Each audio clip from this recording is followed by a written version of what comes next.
Buenos días, tardes o noches. El día de hoy vamos a retomar la materia de carreteras con el tema análisis y diseño de la curva masa. Para lograr la aproximación debida en el cálculo de los volúmenes de tierra, es necesario obtener la elevación de la subrasante, tanto en las estaciones cerradas como en las intermedias, en que se acusan cambios en la pendiente del terreno. Asimismo, es conveniente calcular la elevación de los puntos principales de las curvas horizontales, en los que la sección transversal sufre un cambio motivado por la sobrelevación y la ampliación.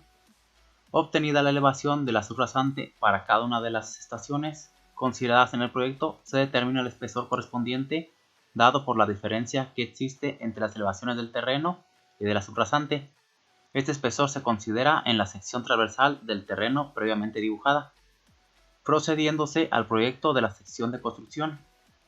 El cálculo de los volúmenes se hace con base en las áreas medidas en las secciones de construcción y los movimientos de los materiales se analizan mediante un diagrama de curva masa. Para fines de presupuesto y pago de la obra es preciso determinar los volúmenes tanto de corte como de terraplén.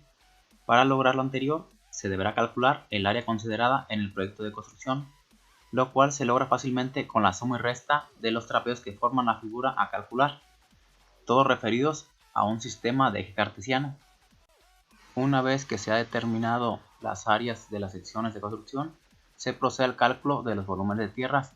Para ello es necesario suponer que el camino está formado por una serie de prismoides, tanto en corte como en terraplén. Cada uno de esos prismoides está limitado en sus extremos por dos superficies paralelas, verticales representadas por las secciones de construcción, y lateralmente por los planos de los taludes y de la subcorona y del terreno natural. La fórmula que se presenta en pantalla, conocida como de las áreas medidas, permite calcular el volumen del terraplén entre dos secciones transversales conocidas y que por su simplicidad es muy útil para el cálculo de volúmenes de las terracerías. El material, ya sea de corte o de préstamo, empleado en la formación de los terraplenes experimenta un cambio de volumen al pasar de su estado natural a formar parte del terraplén, siendo esencial el conocimiento de este cambio para la correcta determinación de los volúmenes de los movimientos de tierra correspondientes. El coeficiente será mayor a la unidad cuando un metro cúbico de terraplén pueda construirse con un volumen menor de material, obtenido en el corte o en el préstamo. Contrariamente, el coeficiente será menor que la unidad cuando el volumen de terraplén requiere un volumen mayor del material constituido. Si el material proviene de un solo estrato, se divide el volumen de este material entre su coeficiente de variabilidad volumétrica. Si el material a mover proviene de dos o más estratos, deberá entonces determinarse el coeficiente medio de variabilidad volumétrica para cada acarreo, o sea, el resultado de dividir la suma de los volúmenes compactados en el terraplén entre la suma de los volúmenes respectivos medidos en la excavación. La ordenada o el valor de la curva masa en una estación determinada es la suma algebraica de los volúmenes de terraplén y de corte, estos últimos afectados por su coeficiente de variabilidad volumétrica, considerados los volúmenes desde un origen hasta esa estación. Se establece que los volúmenes de corte son positivos y los de terraplén son negativos. Estas ordenadas sirven para dibujar el diagrama de masas en un sistema de coordenadas rectangulares. Ocurre con frecuencia que la calidad del material producto de corte no es la adecuada para formar la totalidad del terraplén, sino que únicamente puede emplearse en la construcción de parte del cuerpo del mismo. Cuando esta situación se presenta, es necesario calcular ordenadas de curva masa para cada porción del terraplén que tenga distinta fuente de aprovisionamiento.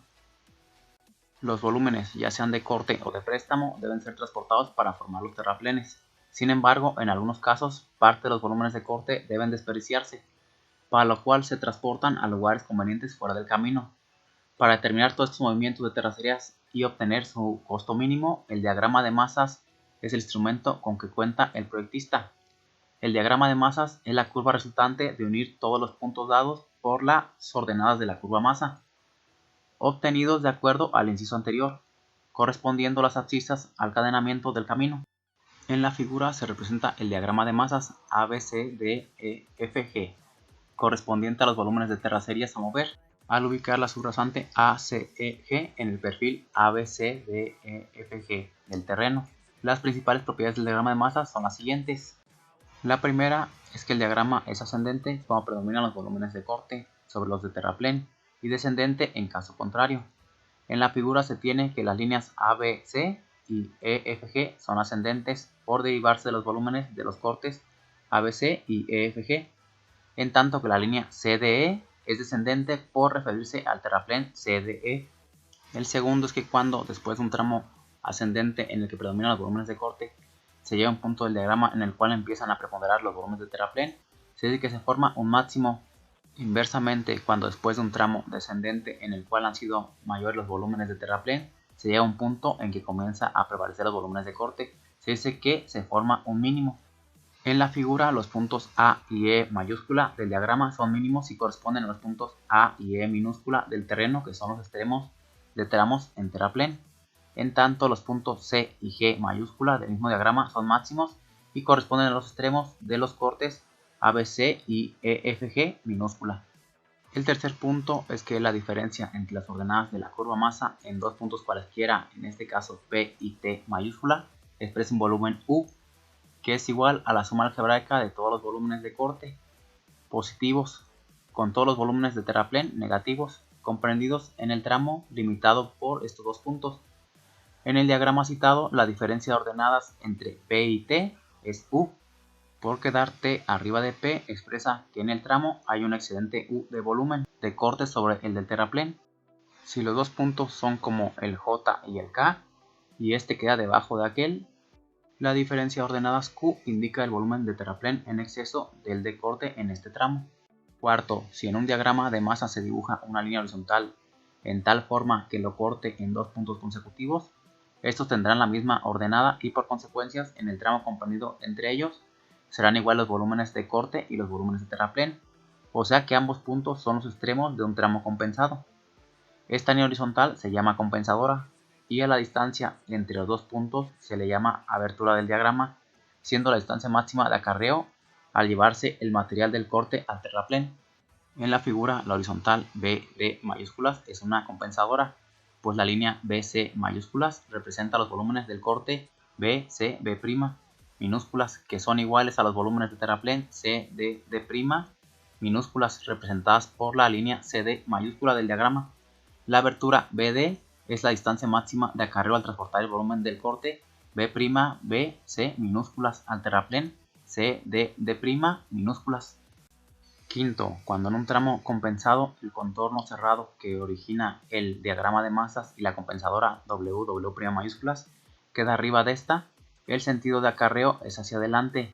Contrariamente, cuando el contorno cerrado queda debajo de la compensadora, el sentido del movimiento es hacia atrás. Así, en el diagrama, el contorno cerrado BCDB mayúsculas indica un movimiento hacia adelante por estar arriba de la compensadora WW' mayúsculas, pues el volumen BC mayúscula del corte BCB' minúsculas será llevado al terraplén CDD' minúsculas que está adelante.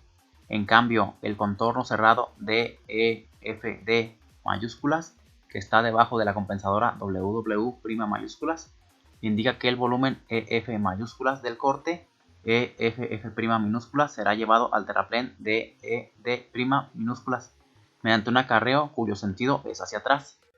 Y por último, sexto, las áreas de los contornos cerrados comprendidos entre el diagrama y la compensadora representan los acarreos. Si en el corte BCB' minúscula se toma un volumen elemental dB, que está representado en el diagrama de masas por el segmento MN mayúsculas, que será transportado a una distancia L para ser colocado en el segmento RS mayúsculas del terraplén, el acarreo elemental será dB por la longitud o L, que es precisamente el área del trapecio elemental MNSR mayúsculas. Por tanto, la suma de todas las áreas de los trapecios elementales representativos de acarreos elementales será el área del contorno cerrado BCDB mayúsculas, que representará el monto del acarreo total. Así pues, si se tiene un contorno cerrado formado por el diagrama de masas y por una compensadora, bastará con determinar el área de él para que, considerando las escalas respectivas, se encuentre el valor del acarreo total. Y con este tema concluimos la materia de carreteras. Espero les haya sido de utilidad. Nos vemos en la siguiente clase. Hasta la próxima.